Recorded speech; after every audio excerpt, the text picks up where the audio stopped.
Hi Chakits, I have been following you and watching your YouTube channel for years. I have decided to finally relocate to Las Vegas and want to start a new chapter in my life. I know you're the perfect realtor to help guide me to find my next dream home. I am looking for a modern kitchen, large backyard with a pool and a golf course community. My name is Chakits Krulsawat with Simply Vegas, a licensed real estate agent out here in Las Vegas, Nevada. I help buyers like this all the time, so if you're looking for a licensed professional, give us a call at 702-319-1092 or visit lvhomeexperts.com.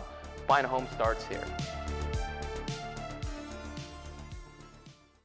Is your credit score holding you back from purchasing a home? GC Credit Coaches is a repair company that's made easy.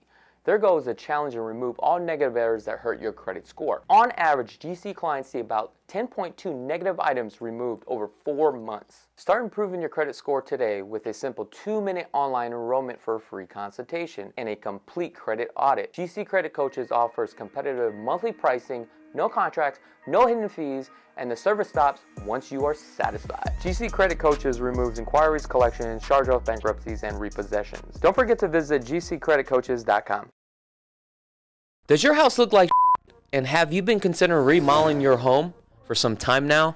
Well, if you love real estate like I do and appreciate the attention to detail in the craftsmanship required to build a remodel or a gorgeous home, then I got the perfect company for you. Guys, I highly recommend Design Zone Remodeling.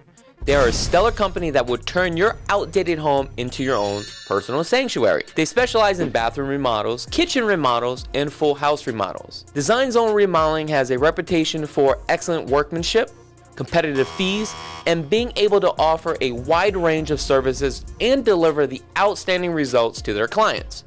I use Design Zone Remodeling on my personal properties. Give Design Zone Remodeling a call today at 725-223-0871 or visit their website at designzoneremodeling.com to request a free consultation today.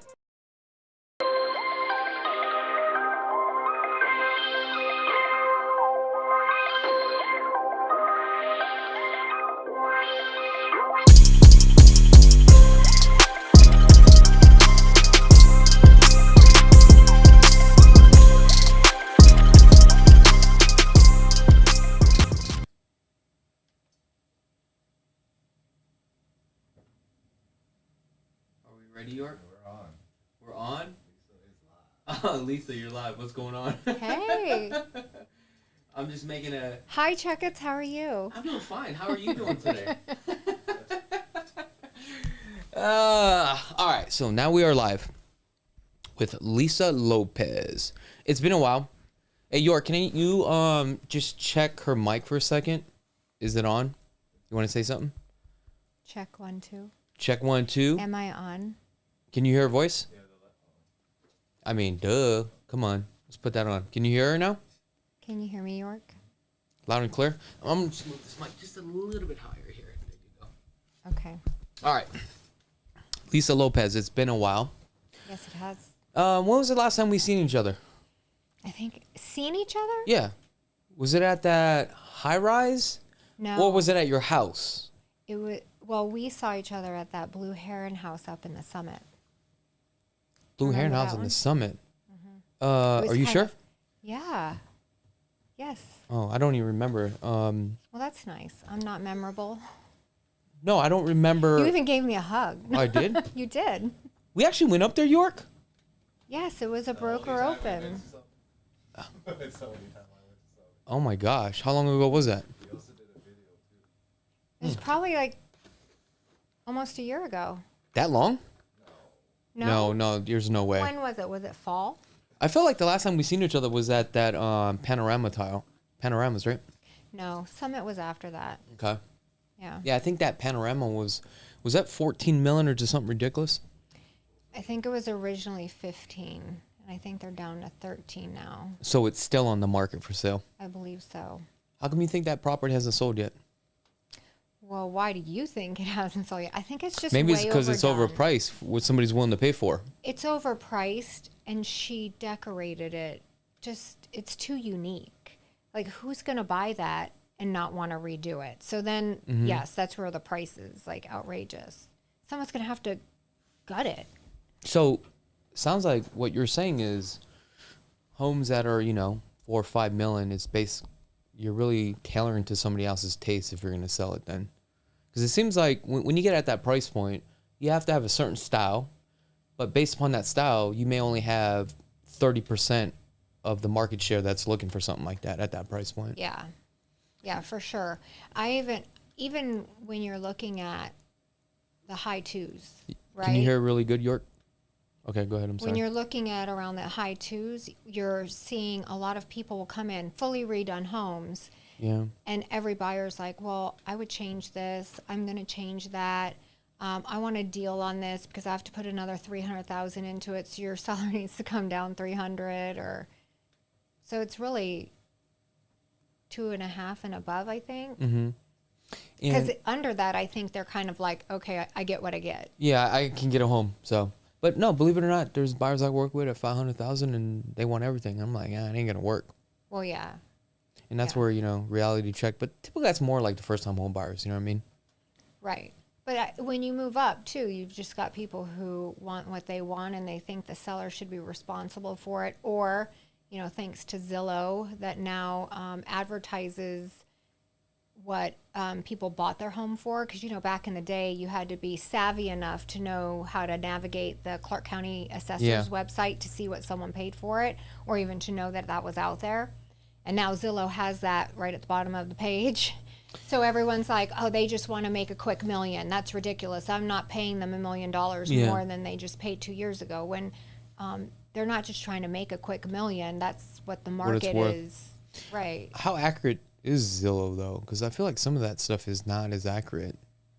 Well, I mean, the Zestimate's not, but I think from what I've seen, when I've checked, it's pretty accurate at what people have paid for the last closed sale. Okay. Yeah, it's pretty accurate. I was actually referring to the Zestimate. Oh, no. The Zestimate's always off because they don't know the house and they don't understand the market, right? And I think what we're seeing right now, especially in these 1 million and above neighborhoods that are older, you're seeing like micro markets within those neighborhoods. What does that mean? So, like, let's just take Red Rock Country Club for an example, right? It's very old, 20-some years old neighborhood. Eagle Hills is kind of the same, right? Where you have homes that really need to be renovated and they're functionally obsolete to the current buyer. But you'll have a market of those homes that haven't been touched and they're worth something. Then you have the ones that have been redone. But you not only have the ones that have been redone, but now what you're seeing is the lipstick on a pig kind of redone where it's half remodeled.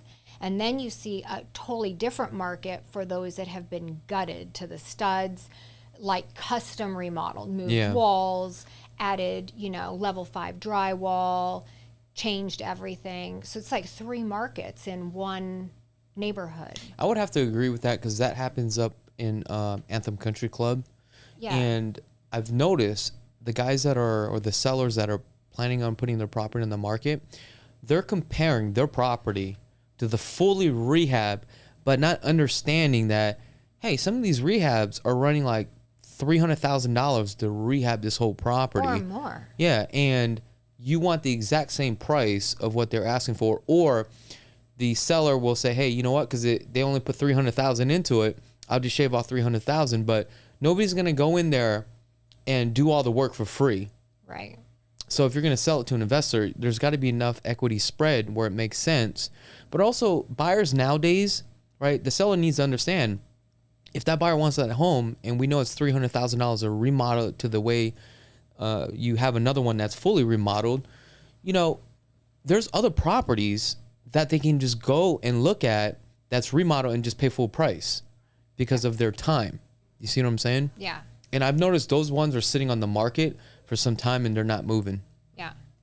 Yeah, and it takes educating sellers, but I think that some sellers are not willing to be educated. They still think that they deserve the same amount as those rehab properties. But to your point, I mean, you're saying $300,000. We've got properties on the market, and you know this, that they've put $1 million or more into them when they're really rehabbing them 100%, and they're doing a really good job at it. But I think the average person doesn't understand the undertaking of the remodel. It's a lot of work and it's a lot of time. Yeah. So the people who are sitting in that house and it's empty and they're paying a mortgage plus paying the contractors. There's carrying costs. Right. There's people that aren't willing to do that and can't do that. So those sellers need to kind of. Which, talking about Anthem Country Club, you bought a home up there, right? My home was actually in Club Madeira. Club Madeira. I thought we did a full video at Anthem. Oh, I'm sorry. Yeah, No, that's right. Red Rock Country Red Rock Club. Country Club. I'm sorry, I'm tripping. Yeah, that's right. How did that turn out? Great. How's those toilet seats? The toilet seat is great. There's one. Oh, there's only one? There's only one. Oh, yeah, There's that was only that was for one you. Toto, Yeah, that's right. yes. Which is, explain what POS. that is. So I have a Toto Neo Rest toilet. Mm-hmm. So it's a fully like all-in-one bidet toilet. Mhm. The seat lifts up, the bowl like sprays some UV light comes on, the seat's warm, and it has the bidet washing system, and then it flushes for you and puts the seat down. Oh, wow. I do like the heated seat part, but Yeah. I couldn't believe what the price you paid on something like that. How much was it? That was crazy. I paid $10,000 for that toilet. 10,000. Which crazy. Is it really worth $10,000? Did you find that you got your money back? I think it depends on who you ask. To me, yes, I love that toilet. But what was shocking to me was that same toilet, Yeah. probably 6 years ago in my Ridge's house, I paid $6,000 for that. So it went up on price. Oh yeah. Was it because of the demand or low supply? I think it's supply issues, and then everything's expensive Yeah. now, right? Like everything's gone I up. can't believe you actually And dropped it has 10 grand stayed for a up. toilet, which is that is very expensive for a toilet. But it was worth it. That means you should have a lifetime warranty on it. I don't know if I have a lifetime warranty. It's pretty decent warranty, though, I want to say. Because I had a problem with my last one, and they came out. It was years later. And actually, this one, funny that you mentioned my toilet, because I literally just talked to Toto today. Okay. Because they're coming out on Friday. The side panel came loose. Oh, So, wow. Yeah. Okay. Well, I guess the good news is if you ever have a shitty day, you just sit on your toilet and be like, it's $10,000. There you go. How did your remodel come along? It turned out really nice. It took a lot longer than I thought to complete the whole project. That was my fault, though. How long did it take you to rehab it? I literally just finished it like last week. I felt like we did that video probably like 8 months ago. Yeah. It took a full year Oh, it was a year. before I could move in. But again, that was kind of me. I added a lot of things along the way that I didn't think I was going to add. I think in our video you talked about like level 5 drywall, and I was like, I'm not doing that. I ended up doing that. That added a month. I changed some things here and there, and then I was like, stop the exterior work, only focus on the inside so I can move in, which they did. And then once I moved in, we continued the outside. Then I decided, do you remember that house had 3 individual single car bays Okay. for garage space? Did you do a 2-car and a single? Yep, I ended up doing that think that's a good idea. recently. Oh yeah, it opens it up Yeah. so much better. And Because it's when you have that useful. center pole that goes down, it just takes up so much space. Oh yeah. And it doesn't look right. Well, and when you go in, you can't even access, like, if you pull in a 2-car opening, you can kind of turn left or right Yeah. a little bit. So that helped a lot. That just finished like a month or so ago. That must have been very expensive just to frame that thing out. Because you would have to redo the beam, right? Or was that center yeah, beam? It had to have big footings poured and a big header put on. I thought it was going to cost a lot more. It was like 16. I'm going to say, how big is the house? 3465. Okay, so it's 34. I'm going to say, for you probably went into this deal. I kind of know you a little bit. I know your taste. I'm going to say you're probably into this about $750. Where are you at? And that's the high side. But where are you at with pricing on this thing? I'm probably at like $1 million. Dude, you spent $1 million? Yeah. Well, how much did you spend for the property? I think it was $1 million too, right? I paid 1.5. You pay 1.5. You're into it for 2.5 million. Yeah. York, could you do me a favor? Take 2.5 million divided by what? 3,200 square feet? 3465. Just 3,500 square feet. What does that come out to? So this must be a forever home for you. I will probably keep it. Yeah, I'll probably keep it. I think it's a really nice home to end in. We are at $714 a square foot. What are the comps in there right now? For that, one just sold for 3.7. 3.7. What's the square footage? It's about 200 square feet bigger than mine. Single story on the golf course, same thing. Okay. Custom remodel. That's what I was explaining to you just now. The difference in the micro markets. The custom remodels right now are getting. That was $1,000 a square foot almost. It was like $950 a square foot. It closed at. Okay, so you could probably get. I'm gonna say. Well, is that one on the golf course too? Because obviously, I think this is important that we need to talk It's literally about. like five houses down from mine. Yeah. There could be a dramatic price difference if you are on the golf course. Private versus public Yes. as well. In addition to that, single story or two story is a big deal when you get into this price point, which you already have all that single story. You're sitting on a nice. What hole are you sitting on right now? I sit on 6 and 7. And you are facing west, so you get the mountain view. You get the golf course too as well. All right. And I have the ridges also to the left of me. So it's like a really nice little terrace of really beautiful homes, the mountain, and then the golf course. Did you end up doing those sliders on the corner? Because I think we talked about that. 3 big sliders. Oh, wow. I have the corner in the back, and then in the front I have one big one. And what do you think the value is today for that? $3 million? I think I could probably sell it around 3.2. 3.2? Yeah, Okay. I ripped out all the yard, everything. That's the other thing I did, which I didn't know I was going to do. Redid it all, had it all, professionally done with a landscape architect, so it looked really nice. I redid the courtyard. Everything got redone. Yeah, because I think your pool on this one was elevated like 3 feet as well, right? Or is it completely flat? No, so it was completely flat. Okay. But it was weird because you walked out and then it was like one level, and then you stepped down and it was another level, and then you like stepped up and then it was flat to the pool. So what I did, because I wanted that 0 level door to the patio, I had to bust out all that concrete. I lowered the whole thing, and then I just have a lip on the pool that's about a foot high. So when you go into the pool, you step up a foot. Oh, wow. Because it has a negative edge, so it still looks really. I did it in my first Ridges house that I did. I kind of had a lip, and then. That Ridges, the house that you had, what was the asking price on that? What did you end up selling it for? Which That was a one? beautiful home. Which this- one? this- Oh my gosh.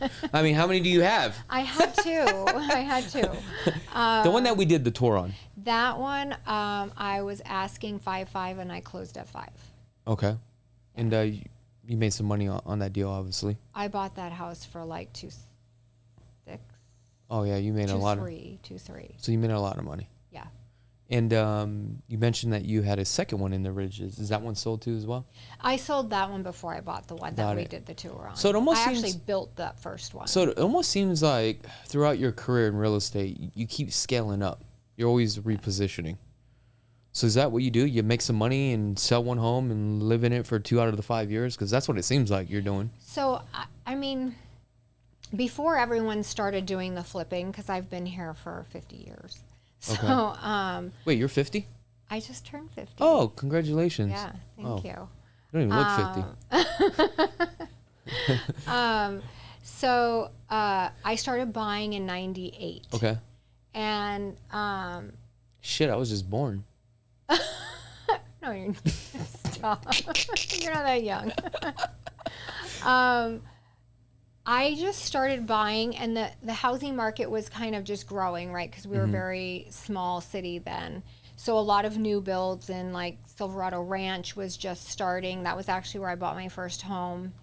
And I love architecture and design. So I would buy a home, and they're just very plain blank slates, right? Yeah. So I would go in and I'd start doing all these changes. Well, then the market itself was also increasing, right? So I would hold on to it for 2 to 3 years, sell it because I wanted the capital gain, forgiveness part. Yeah. And then I'd buy another one and I'd do the same. But I would buy into these brand new communities where the homes were really inexpensive. I moved into Southern Highlands when there was nothing. I was probably second, third neighborhood in Southern Highlands. Really?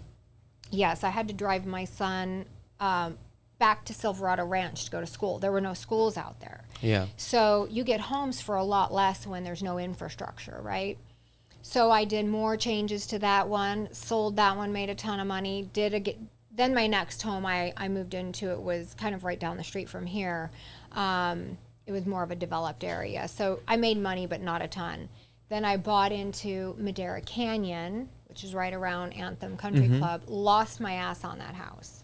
I could have sat there and cried about it, but I knew the market was changing. Was this in 2008? 12. I sold in 12. Oh, okay. But I bought in 06. So, and that house was on like a half acre. It was gorgeous. That backyard was actually on HGTV. Oh, really? Yeah, it was really nice. So I lost about $640,000. Oh my God, that hurt. House. It hurt, but you know what? Instead of crying about it, like I feel like a lot of buyers do now, like, oh, the interest rates suck. Oh my God, what am I going to do? I went and made money out of it. I bought a lot in the Ridges for $350,000. Oh, wow. Because when the market's low and you sell low, guess what? You can buy low.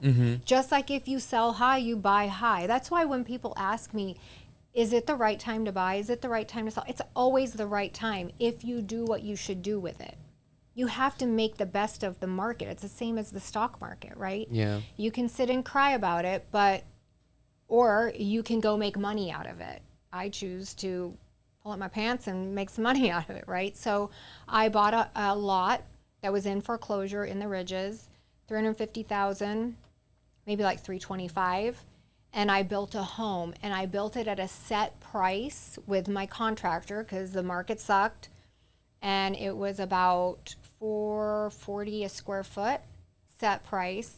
Finished that house, kept remodeling it while I lived there, which is what I do. So I do a different kind of flipping. I live in them, remodel it, enjoy it for a little bit, and then sell it.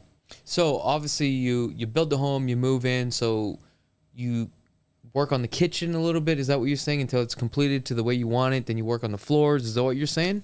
No, what I usually did was, back then they didn't let you close, or they did let you close bare floored, but I didn't like to deal with that kind of stuff. Yeah. I would do small things to make it better. I moved a couple walls, but I always, went all out on the backyard. I would keep upgrading, like maybe I would change the countertops. I would always get the appliances, like at first, right? Because you could put that in your mortgage. And then I would just do little projects. I would change the tile around the bathroom, and then, maybe change out all the carpet to really nice carpet. Just little things like that made the house much better. And then... So I think this is a good learning lesson for the first-time home buyers where they want the Taj Mahal, which is you're not going to get, but they also have to understand that you're going to progress and get a bigger, better home as you go along. Yeah. You just can't be scared to sell. Or, some people don't want to move. They just want to stay still. I mean, my kids paid the price for me moving like every 2 years. They probably hated that. Yeah, they did. They really did hate it. And but I'm sure they made a lot of friends, though, because they had to always go to a different school, right?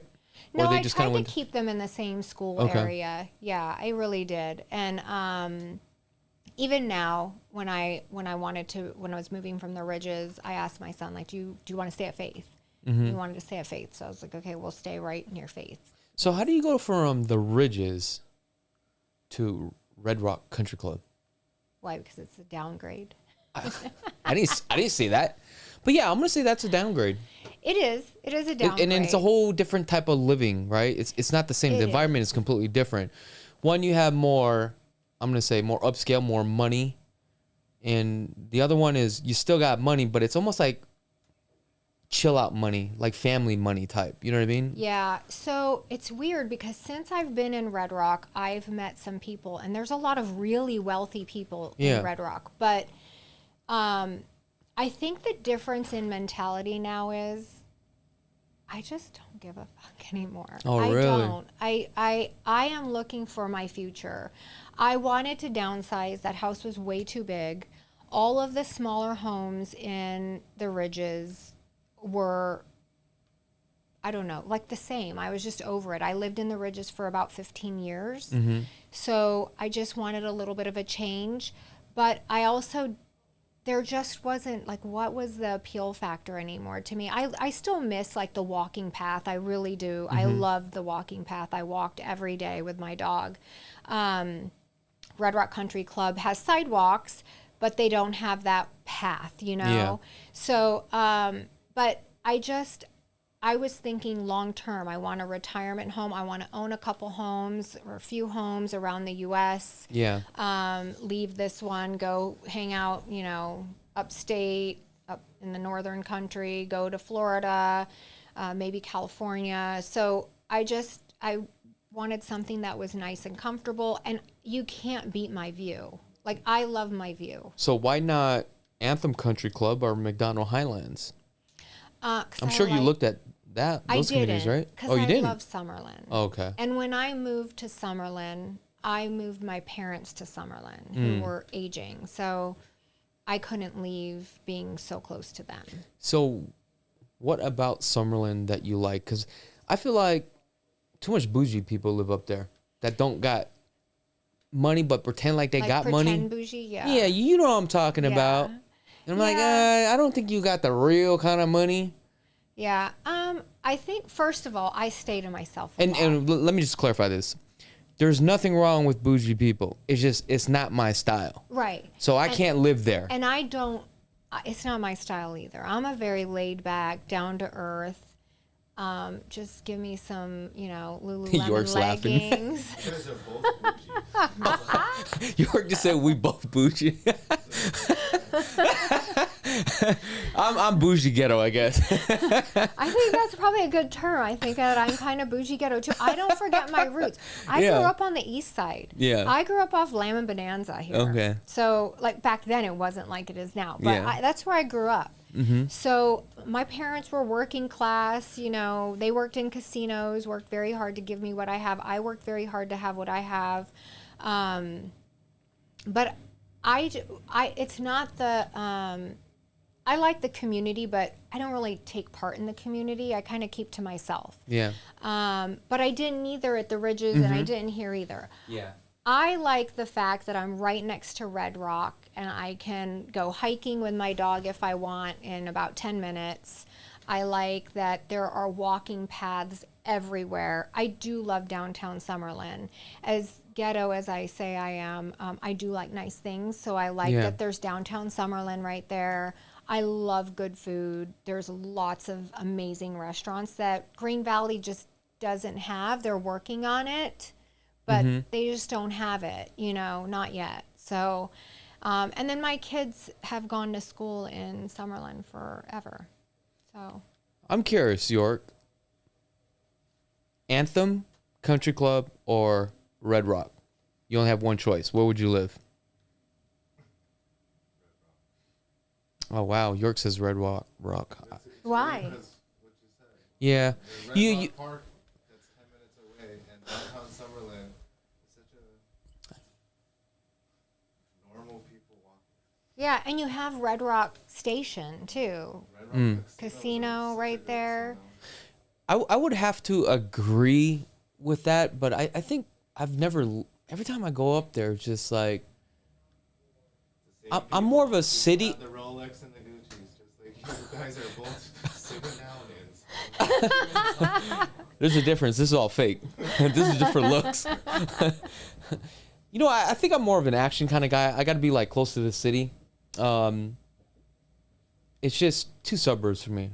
But I do like the fact that you can do the shopping. But you do have that up in Anthem Country Club, because if you go down Eastern, you have all those things that you need. Let's talk about Eastern though. Okay, what is it, highly dense? Oh my, highly dense. That's a really good way to put it. The traffic is horrific. Yeah, but when? Only like at 8 o'clock and at 5 o'clock. Every time I drive on Eastern. Every time I drive on Eastern. Yeah, but you also have to understand, if you take a look at Eastern, they literally have like every single store that you can imagine. If you go up 215 in Charleston, which is Summerlin, compared to two areas, you've got more things on Eastern than 215. Yeah, but okay, what do you have on Eastern 215 as far as stores? You have Nike, you have Target, Sam's Walmart, Club, Lowe's, Walmart, you've Home got Depot, the Lowe's. hospital. Okay. You got every food ethic group you can think about. Yeah, but if you go into Summerlin where all that is, Costco's. yes, you have Costco, you have Best Buy, but then you have like Ross. you know, Nordstrom Rack, which okay, but Dillard's, you have Macy's, you have Lululemon, you have Abercrombie and Fitch, you have what else? An H&M, you have an Old Navy, you have a diversity of shopping, and there is some higher end shopping, which I think Vegas lacks in a whole, because we all have to go to the Strip to get nice things, to go to like any kind of luxury shopping, which Yeah. I hate. I love it. I don't see. I didn't mind it when I was younger. Now I don't want any part of the Strip. Really? I hate going Oh my to the God, it Strip. seems like you're just like, you don't like Vegas. I love What is Vegas. wrong with and you? I love all the things that Vegas has become, and I love it for Vegas. But now you're like, it's too hot. I want to move. Now I'm like, it's hot. There's too many people. Yeah. I would have to agree with you. It is getting a little. As I get older, it feels like the heat just. Yeah. It really sucks the life out of you. It does. But the good news, it's not humidity, right? And it was never this hot when I was young. It was No. never this hot. Maybe you were just acclimated to it. No. We never had like 110 days. Like rarely. Yeah. Now it's like 110, 111, 110, 111, 112. Like you'll have several days in a row. When I was little, I used to like get up in the morning, go with my neighbors, get my bike, ride my bike all around the city, not the city, but that area. Yeah. Go back home when the sun came down. You don't ever see kids like that now. It's too hot out. They'll melt. Yeah. I would have to agree. But I think I love Vegas. I have always wanted and dreamed like we would have a sports team. We'd have all this great stuff. And now, you know, the Mark Wahlberg thing with the movie theater or the movie production studio. But now that it's here, I realize how small Vegas really is. And it's all condensed in one spot. And God forbid you have a basketball game, you have a hockey game, you have a football game all at the same time. Plus you have a couple concerts going on. Oh my God. I love that. Because Yeah, you're I constantly in the mix. No. Like I took my son to a birthday party at the Venetian. It was like a birthday dinner. I was in traffic at the Sphere, no joke, 45 minutes. From the Sphere to the Venetian. Let me ask you And because this. F1 was in, like, Do you know the back roads?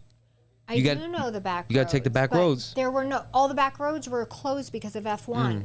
So yeah, throw in F1 time and it's a mess. What's your thoughts about that F1? Good idea or bad idea? Man, I'm gonna say F1's bad idea. struggling.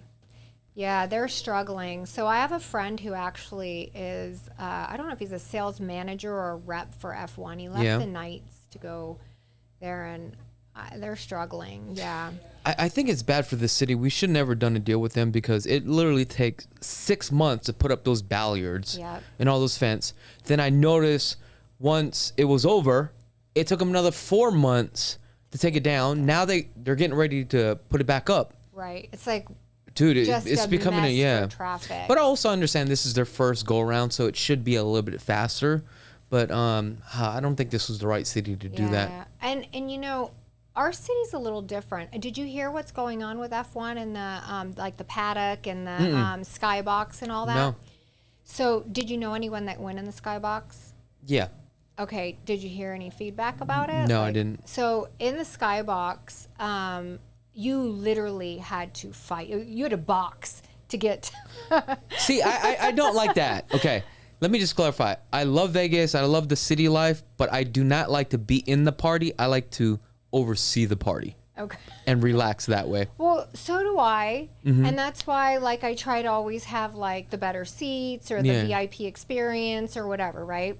And I was in the Skybox, and the Skybox had no seats. So What do you mean it didn't have any seats? you walked into the lounge area. There was food and whatever, right? There was seating in there, couches and whatever.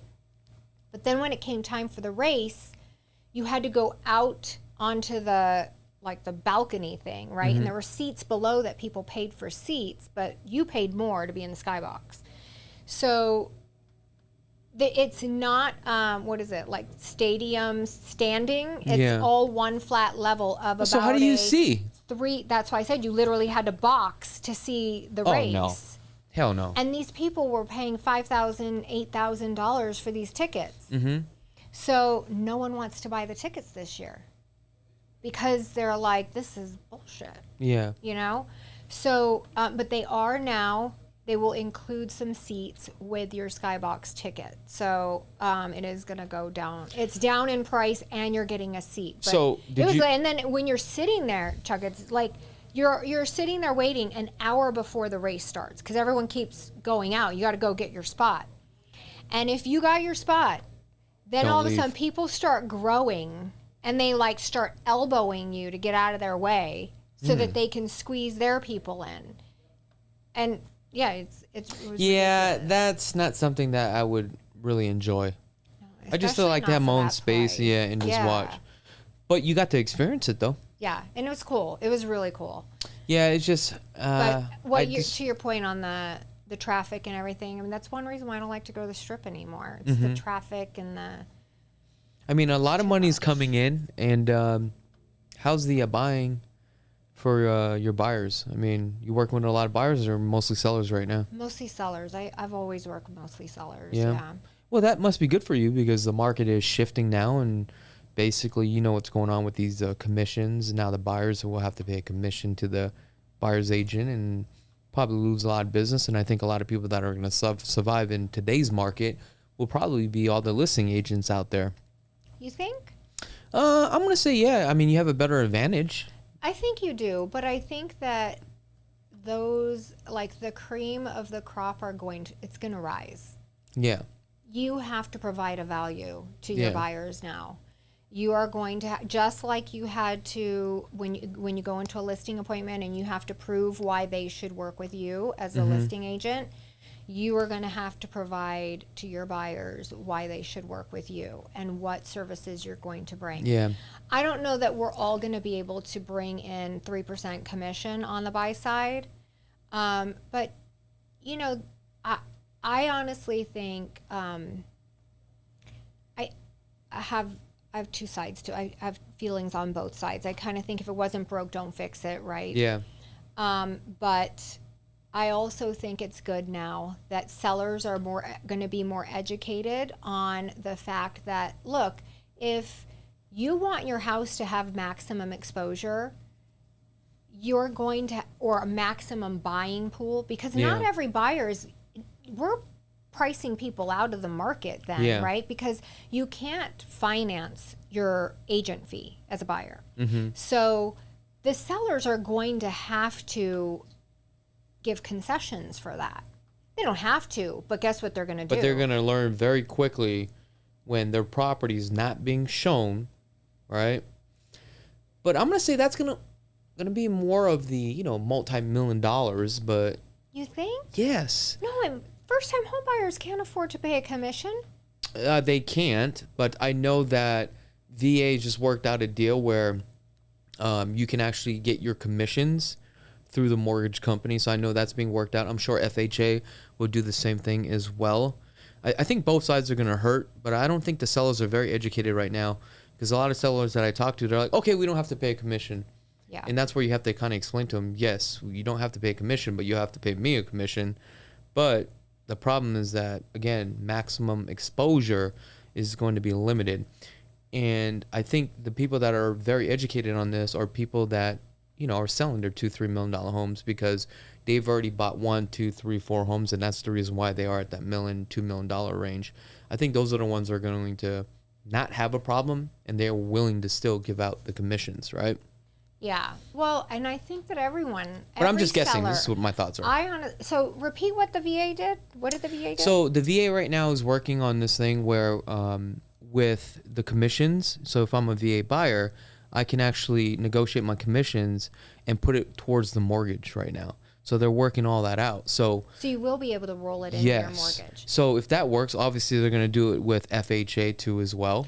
Right. Which I said is either that's going to have to happen. I've been saying that. Either that's going to have to happen, or if it doesn't, right, or they only agree to pay so much, then sellers are going to they're going to start seeing that buyers, even though they might come see your house, they can't offer on your house, or they have to offer you less for the price so that they can afford to pay the commission of their agent. Well, typically they don't have that much money. You know, people that are doing the 500 and doing FHA or VA, you know, that let's just say 10, 15 grand, that's still not enough because you still got to pay, you know, the agent, right? So it's going to be very hard. Yeah. I don't know how this is going to pan out, which is I want it to like hurry up and unfold so that way I can really reposition my business and say, okay, this is what needs to be done. Right. But until then, I just don't really know. But I think the most important thing, if you're an agent out here and you're, you know, watching this video, or a, you know, listing agent, that it's very important to educate your clients and let them know ahead of time and already start working on these things. Yes. Because these things are really going to do a 180. And the good news is that all the agents out there that are just doing a couple deals here and there, you got to go. I'm sorry. Yeah. This is like, you know, here's the top 5% is going to make it and the rest is going to phase out. Right. Which maybe will give us more business, but then it also may cut our commissions too as well, because savvy buyers are going to say, hey, you know what? Instead of hiring you, Chakits, I really love you. I love how you educate everything, but I'm kind of on a budget. So instead of 3%, will you do it at 2%? And somebody else is going to say, hey, you know what? This person is willing to do it 2%, will you do it at 1%? Right. But the problem when you start doing that, okay, then you're shooting yourself in the foot, because at the end of the day, you know, when you pay somebody less money, you don't get top tier product, right? Right. So we'll see how that pans out. Yeah. What do you think? I mean, I think the same. But I think that as it stands right now, right? Not with whatever we're foreseeing, because we don't know what's going to happen, right? But as it stands right now, I think that us agents have to keep educating our sellers that it's in their best interest to just look at it as part of the cost of selling a home. And that if you want the biggest buyer pool to be able to buy your home, then you're going to have to be able to cover their commissions, because they're coming to the transaction having to put a lot of money out. And I also, you know, a lot of these comps that we have out here right now, all of our comps right now, they include a 5 to 6% commission in the price of their home. Yeah. Because that's how it's all, you know, when they're doing comps, the price of, if I sell my house for 2.5, it's 2.5 with 5 or 6% commission, right? Yeah. So if I'm going to sell my 2.5 home and only pay 3% commission, well, can we expect to have it reduced by that 2 to 3%? That's a good point. Right? So I think as it stands, those are the things we have to educate the sellers on. And then you just have to become, I mean, this is going to be a whole new thing that we need to negotiate on. Yeah. As a buyer's agent, we have to learn how to negotiate that for our client as a buyer, to get it paid from the seller. And if the seller's going to squawk about it, at the end of the day, if I'm an agent, I'm bringing out the buyer, I'm negotiating that deal anyway. Like, hey, we signed a buyer broker's agreement. I'm getting paid 3%, so it's a material fact. So now I'm asking you to pay 3% towards my commission. Matter of fact, you know what? I'm going to start it off even high, 4.5%. So I'll let you even talk me down to 3%. Right. Well, you can't get paid more than what your agreement says. Oh yeah, but my agreement will be for more. Right. Okay. So, oh my gosh, I just totally lost my train of thought. Talking about commissions, buyer brokers. Yeah, but okay. So, what do you do then? This is another way to look at it, right? When you have a seller, what's the first thing we tell them when they receive an offer that's not a total lowball offer? What do we tell them? Accept the offer. Stop fucking around. Why? Why though? Because when you get an offer right away, that's a very strong offer, and that's probably somebody that wants to buy. But what I realize is sellers, first thing they tell me is, how much money am I going to make off this deal? Right. That's what I get. So in your net sheet, Yeah. I think we need to include that, right? Like we fix the net sheet. This is your net when you sell the house, when you pay me 3% commission. This is your net sheet when you pay the buyer broker an extra 2 to 3% commission, right? And then they know up front, oh, this is what I can expect. Because when they see the bottom line, that's all they really care about. Yeah. And then they can't get hung up in, well, I'm paying the commission. But usually when a seller receives their first offer, as long as it's not a complete lowball bullcrap offer, right? You get a counter. It's usually the best offer you're going to receive. Yeah. And if you reject it, it could be a long time before you receive another one, right? Oh yeah, especially with this new commission thing. You're right about that. It could be Right. very difficult. So if this is the best offer that you're going to receive and it's close to full price, but they're asking you to pay the commission, are you, Mr. Seller, going to walk away from this offer in hopes that you get a buyer to come write an offer for you at full price or close to full price, and you don't have to pay that commission? Let's roll the dice on that. Now, here's the thing. Let's say I sign a buyer broker's agreement with my client, hypothetically, let's just say 3%. I submit the offer, because now it's a material fact, asking the seller to pay the buyer's commission of 3%. Now, does that mean the seller can now negotiate and counter back? But are they really negotiating with me as an agent, or are they really negotiating with the buyer? With the buyer, because then they counter you back and they say, okay, we will take the offer but pay you 2% commission. Pay 2% of your commission, not your commission, the buyer's broker's commission. Then your buyer is responsible to pay you the other percent. And that is correct. However, unless you then agree. renegotiate. There's a lot of negotiating that's going what I'm on saying, with the because buyer's agent. Here's the thing. Honestly, let's just say I'm at 3% and I'm representing a buyer, and they're like, hey, we'll only give you 2%, but we have an agreement for 3%. I'm not going to be that asshole real estate agent and say, fuck that. You're paying me 3%. I'm just going to say, hey, let's get the deal done. Right? Yeah, but I think that there's ways to be savvy about it. You're worth something, right? Because I'm not saying there's. Because wouldn't that be a litigation though now? Because I sign a duties owed, and it says I have a fiduciary responsibility to represent my client, and I want to protect my client. But now I'm going back to him like, you're not getting this house unless you pay me this. Because now it's just like, okay, am I really representing them? Do I really have their best interest now? Because now for me it's like, yeah, you can only get this house if you pay that extra 1% commission. Would an attorney change their fees? That's true too. You're providing a service, and if you are worth it, you're worth it. I'm not saying I will never back my commission down, right? To me, it's negotiable. Which brings me to a whole point, right? People are going to hate me when I say this. Not everybody's going to like you, and it's okay. I think there is a cap, I think, that agents should be making. I'm sorry. When you sell a $15 million home, Chakits. Fuck that. No. And I'm not saying it should be like a legal cap. I'm just saying in our ethical mind. Yeah.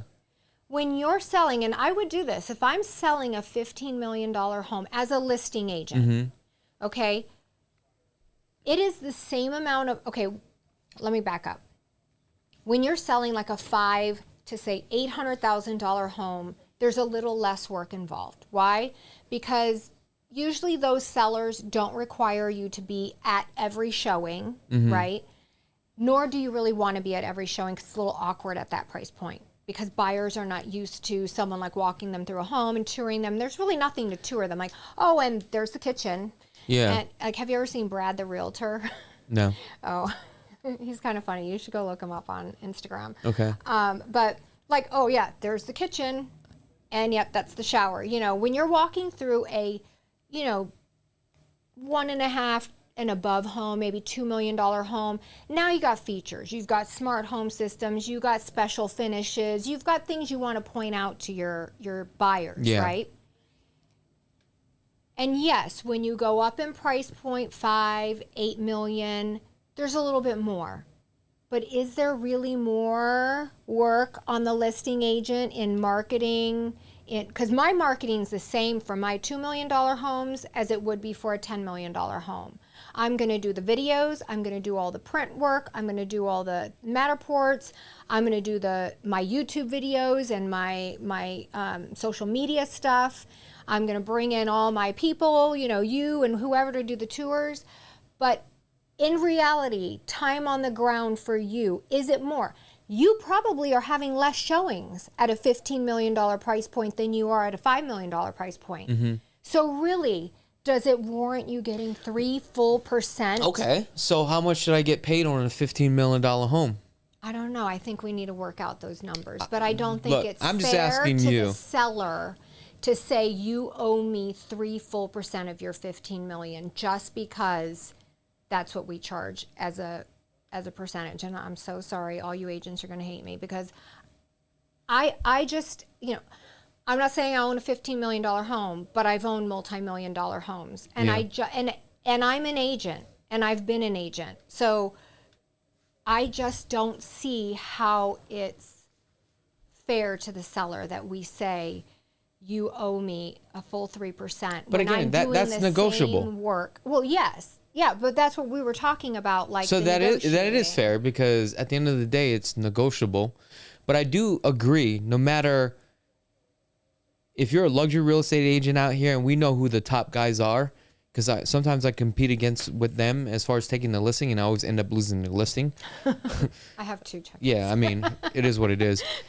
But I sit here and I think, like, what the fuck are you doing different? Which is, you're not doing anything. All you're doing is you have this facade about you're a luxury agent, which is true, and you've done a lot of luxury deals. Because, look, at the end of the day, if you want to compare transactions to transactions, we do the amount of same transactions. But, yeah, your dollar amount is higher.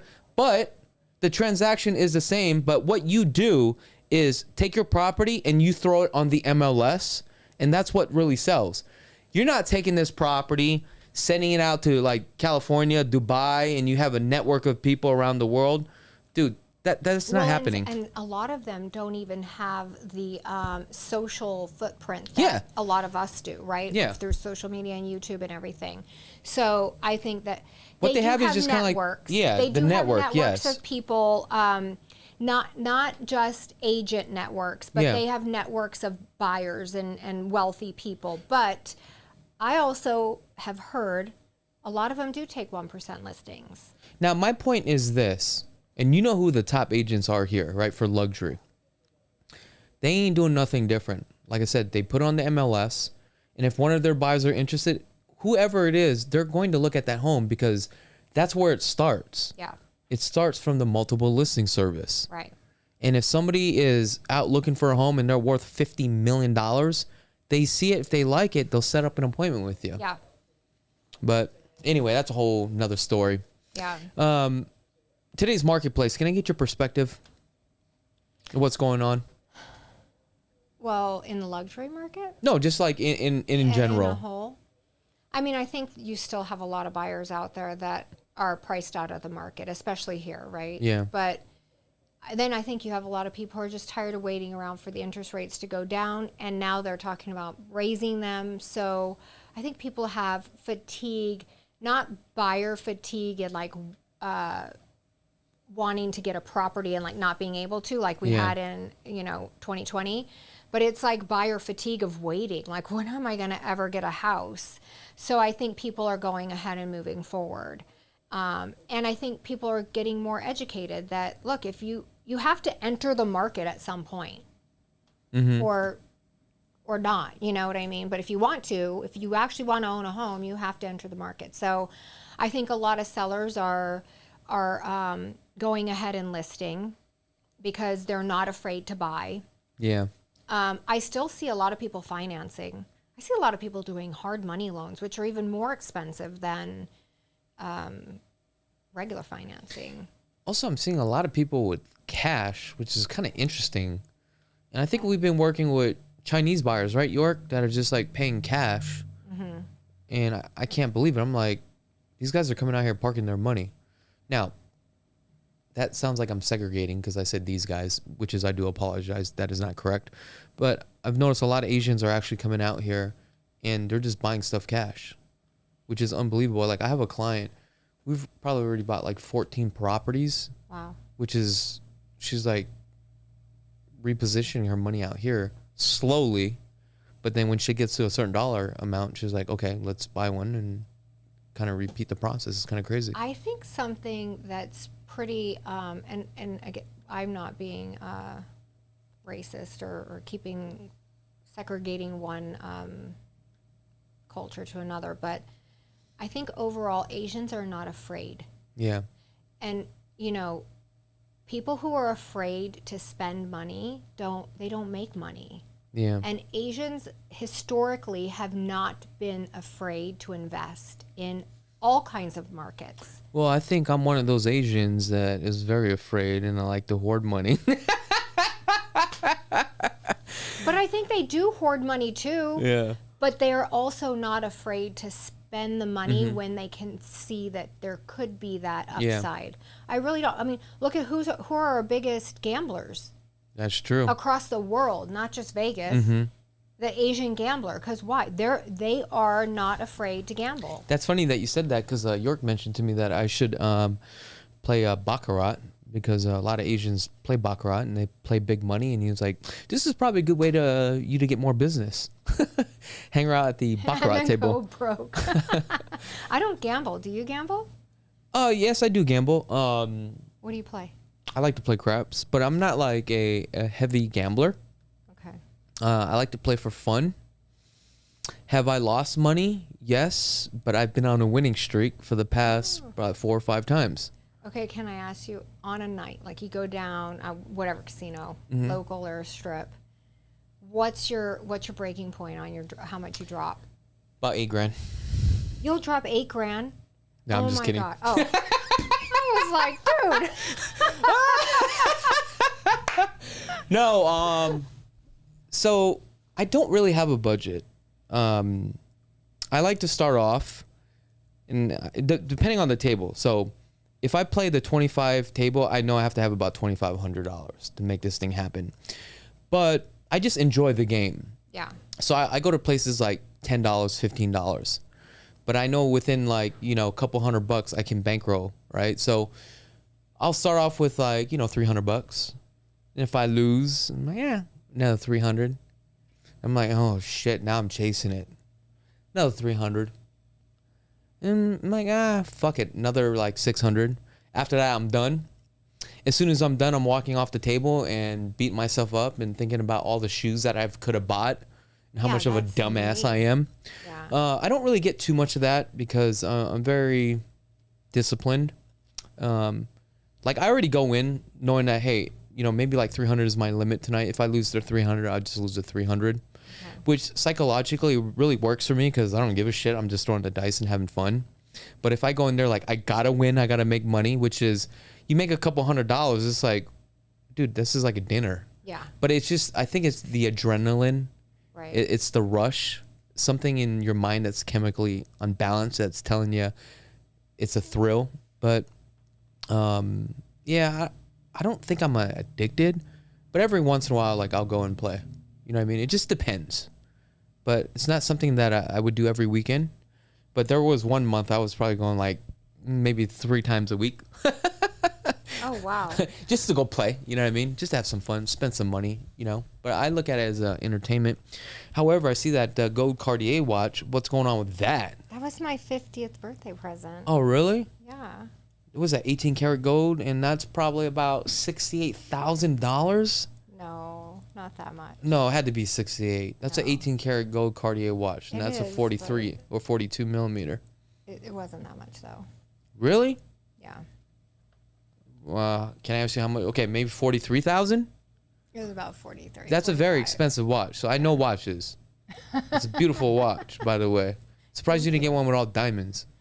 Yeah, the diamonds were a little much for me, and I really? wanted to be able to wear it every day. My Rolex has diamonds in it. Okay. But not, yeah. Are you a gold person or a silver person? I mix them. I Okay. mix all my metals. Okay. Just so happens that when I buy Cartier, I buy all gold. Okay. Yeah. I want to talk about this because I haven't done this yet, and we talked about this. Yoga, which is I need to go try it, and I actually want to try hot yoga. So for all the viewers out there, where's a good place to go for hot yoga? I really like 103 for yoga. True Fusion is good. I think you've been there, right, York? Which one? 103 True or Fusion. Oh, okay. But I stopped doing hot yoga because when I got certified doing yoga, I only go to yin if I go to hot yoga. Okay, so there's all different types. Yeah, yin is just like slow stretch kind of thing. But I got certified as a yoga teacher back in like 2020 or 2019 or something like that because I wanted to start a nonprofit. But I became more alignment-based yoga Okay. and less hot yoga because a lot of people don't realize they're stretching. They think they're stretching their muscles, but they're actually stretching their ligaments. Oh, really? And when you stretch your ligaments, they don't shrink back. So it can cause a lot of pain, which I am experiencing now as I'm older. So that's How do you know why if you're stretching your muscles or you your don't. ligament? You don't, and that's the problem with the hot room. Oh, really? Yeah, The you only have to be careful. the and not only go past concern your I had edge. about that is being in a room with a bunch of sweaty people Yeah. and catching something. Yeah, and it's That's really the only gross. thing I'm worried Let about. me tell you. So I used to I don't know how, but because I'm a germaphobe, Yeah. I don't know how I just shut it out. But when you're done too, and you get up and you're walking in people's puddles of You're sweat, bare feet? Oh yeah. Oh, yeah. You forget can't wear that. shoes in there.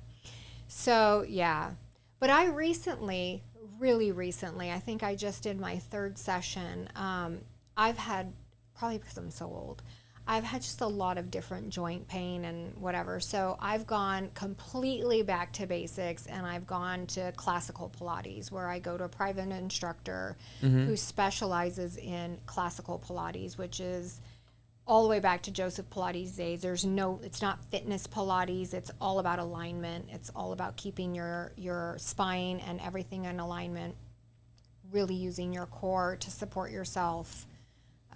Because I needed to do something different. Have you ever considered the hyperbaric chamber? Is the hyperbaric chamber the one that's cold? No, it's basically they put you into this metal tube Okay. and they pressurize your body like you're Okay. going like 4,000 feet below sea level. Oh, that. Yeah, no. And basically what happens is you're in this like container and your ears pop. You start to get like tired and you just sitting there for like an hour to 2 hours. Have you done this? Yeah, I do it every week. It's the best thing ever. Where do you do You it? need to try it. I go to a place, I forget the name of it. Used to be with Desert Wellness, but they changed the name of the company and they moved locations. That's where I'll go get like my Botox, You have Botox. TRT. Why you look so young? Thank you. See, that's what money can do for you, right? And basically, you just kind of lay in there for an hour, but by the time you're done, they have to take you back above sea level, so they compressurize it, and it takes about a minute for you to get out. But then when you get out, you're a little bit exhausted for about 30 minutes. But then what happens is, within 45 minutes to an hour, you're very coherent, like you're very alive. And what it does is it rebuilds like your tissues, your muscles, and you can really feel it. It actually works. At first, I was like, man, this is bullshit. This shit doesn't work. You're awake for all that time you're in the hyperbaric chamber? Well, you get sleepy. I end up like taking a nap. Okay. But when you get out, you're so exhausted and just tired. It almost feels like you caught a 16-hour flight to Asia Okay. and you're like jet lag. But within like 30 to 45 minutes after, you start to come alive. Okay. Because now it's moving your blood around, it's healing your joints. And typically this is actually designed for people that had carbon monoxide poison. Oh. Okay. And it really filters out your blood, and it pushes like out all the carbon monoxide. So it really works very well. So it's something that you should try. But you can't do it once. Okay. It's something that you have to consistently do. Okay. It might be good for you because you said my legs hurt and all that. It takes a lot of time though. See, that's the problem. Finding time to do all this. Well, I mean, you're going to yoga. No, Pilates. I mean, Pilates. but I mean, and finding time, because I still want to go to the gym to work out, but then I have to add in, 3 sessions of Pilates.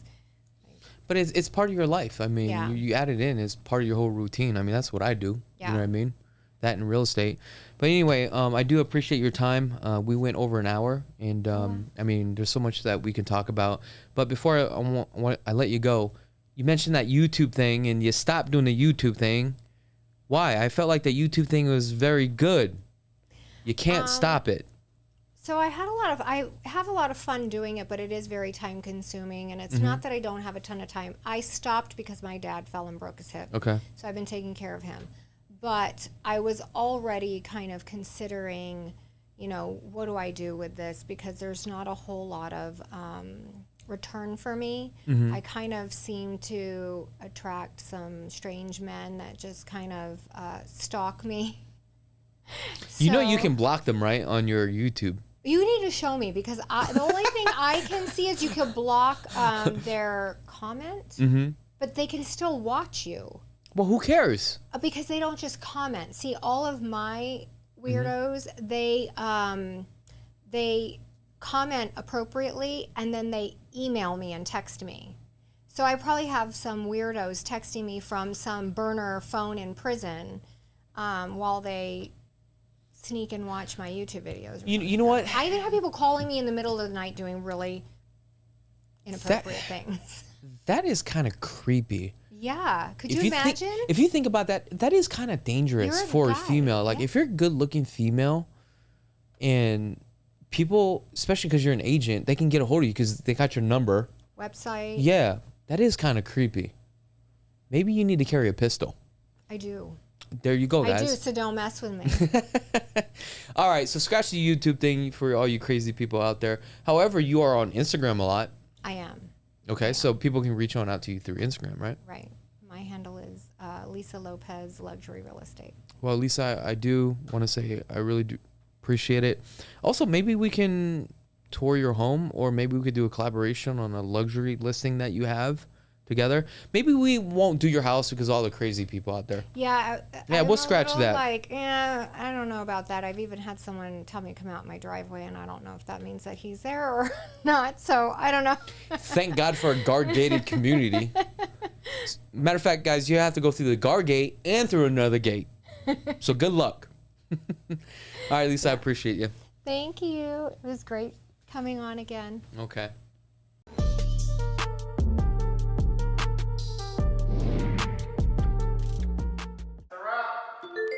Hi Chakits, I have been following you and watching your YouTube channel for years. I have decided to finally relocate to Las Vegas and want to start a new chapter in my life. I know you're the perfect realtor to help guide me to find my next dream home. I am looking for a modern kitchen, large backyard with a pool and a golf course community. My name is Chakits Krulsawat with Simply Vegas, a licensed real estate agent out here in Las Vegas, Nevada. I help buyers like this all the time, so if you're looking for a licensed professional, give us a call at 702-319-1092 or visit lvhomeexperts.com.